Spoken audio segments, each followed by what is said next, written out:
Okay, so now for chapter 7, part 2, focal point and emphasis. So the last part of the chapter, we talked about balance, including symmetrical balance, and there's two components. It's either going to be absolute symmetry or bilateral symmetry. Then we talked about asymmetrical balance, and we talked about radial balance. Now, when an artist makes a picture, one of the things they want to happen is that they want you to look at the whole picture, but they also want to draw you to what's the most important part of the picture. So the most important part of the picture that they want to draw you to is a focal point. So the focal point can be a figure, an object, or an area that the artist wants you to look at first. And how do they get you to look at it?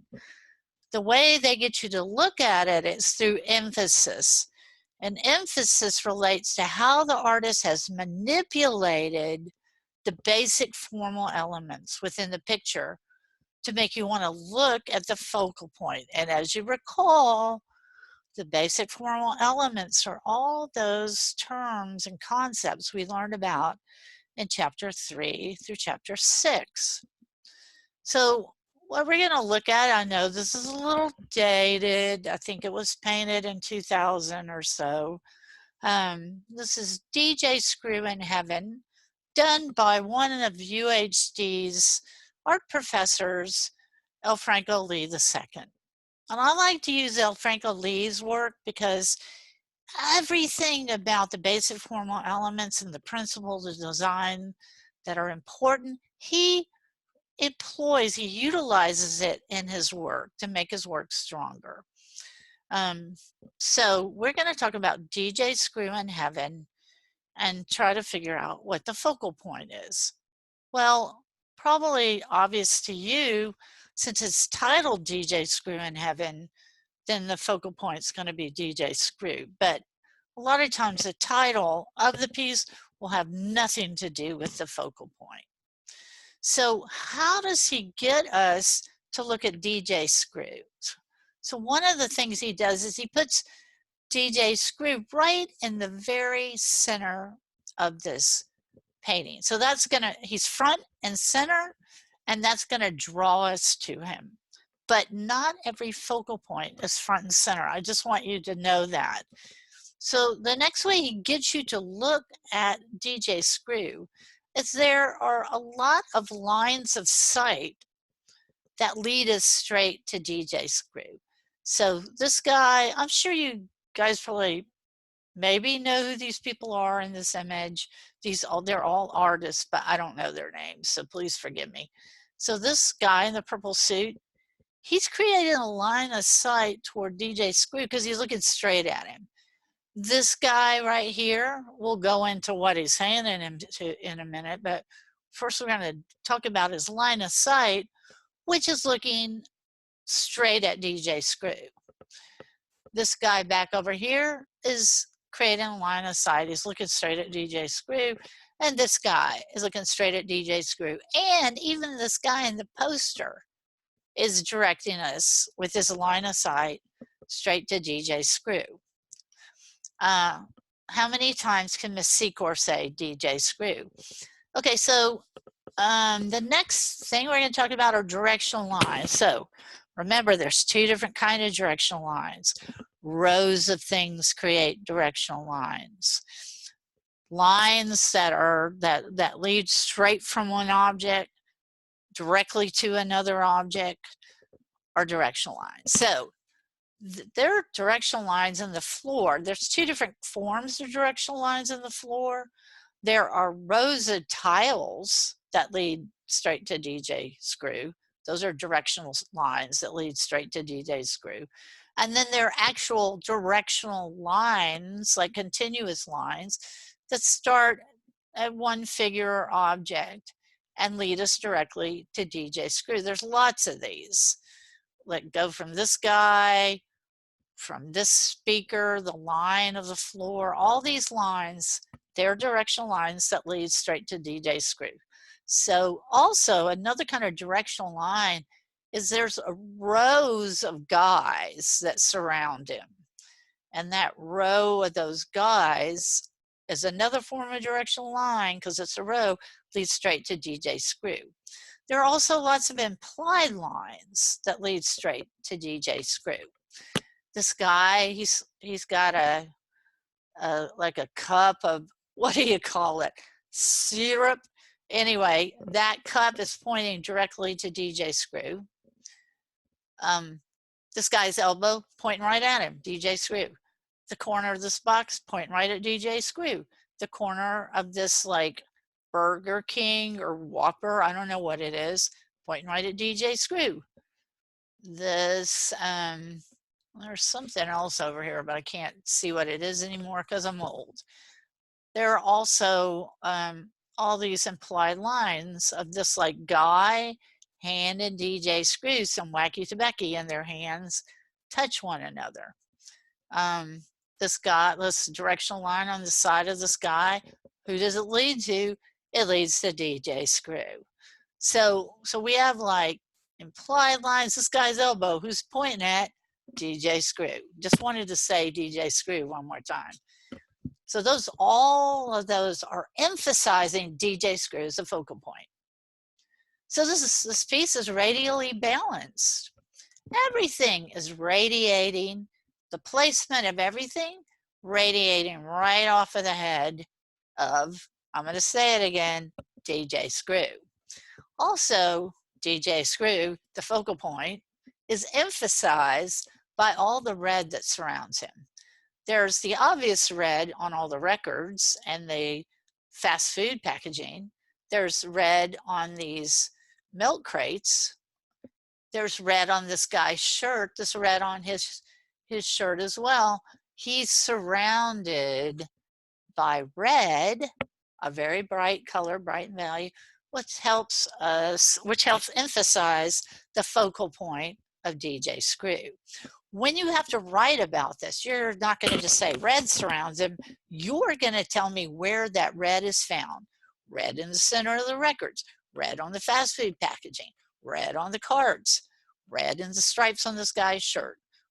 This guy, you have to say which guy. Red on the shirt of the guy that's handing him the wacky tobacco. Red on the shirt of the guy leaning against the speaker. Red on the milk crate that's between the two guys dressed in athletic wear, green athletic wear.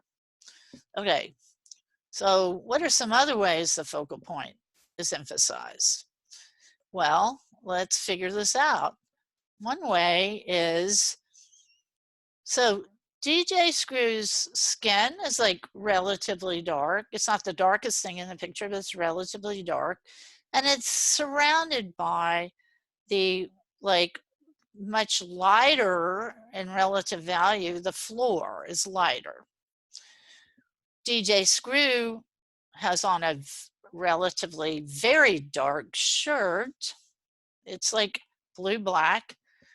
But what emphasizes DJ Screw is the contrast between the very white, very light t-shirt that he has underneath the very dark FUBU shirt. FUBU, I just like to say FUBU. Also, the chain of his necklace, where does it lead to? It creates directional lines that lead straight to DJ Screw's face. Something else that emphasizes DJ Screw is that he has a disproportionate number of heads and arms. Like some people have a couple of heads and arms. Well, not everybody just has one head, but some people have more than 2 arms, but he's got 5 arms. So that disproportionate number of arms and heads leads us directly to the focal point, and it helps to emphasize the focal point, DJ Screw. So sometimes the focal point is not a person. So this painting by Roberto Chavez, The Big Shoe, the focal point is the shoe. The shoe is a dark brown. Which is dark, relatively dark in value. It is surrounded by this whole giant negative space that is this light yellow tint. So all this negative space and all this light value of that yellow tint help to emphasize this brown shoe as the focal point. What else in this image emphasizes the focal point? Well, this guy's necktie, where is it pointing? It's creating what kind of line? An implied line directly to the shoe. This guy's cigarette, which direction is it pointing? It's creating a directional line that leads directly to that shoe. This guy, the curve in his his shirt, right there, that line that forms the edge of his shirt, where the buttons are, it kind of curves and creates an implied line toward that shoe. Now, another thing that helps emphasize the shoe is that in the background, the guys' shirts, with the one exception, are all dark values. So they're dark greens, dark blues, dark reds.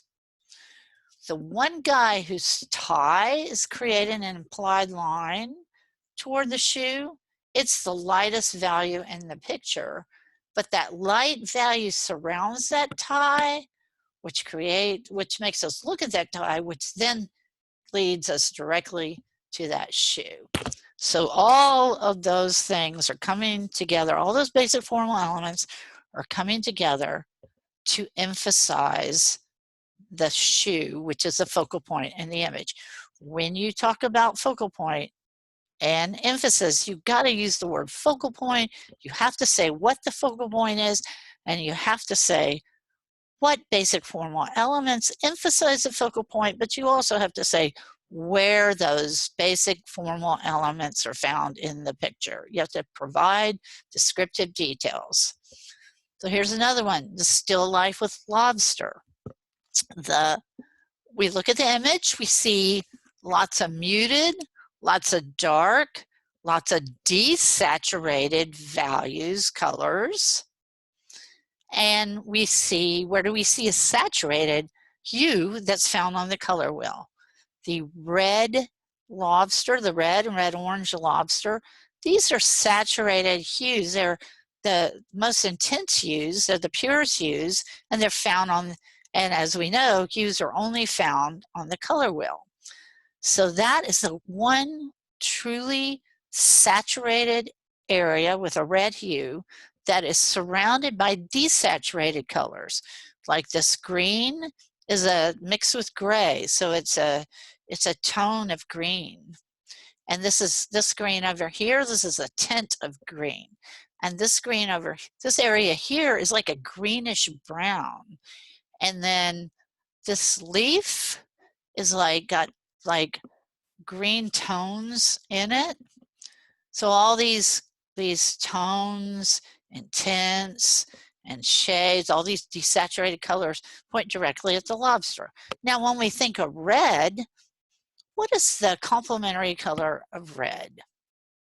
Green is. So all the desaturated greens that surround that red lobster, those also help to create, to emphasize that red as a focal point. It makes that red pop out more.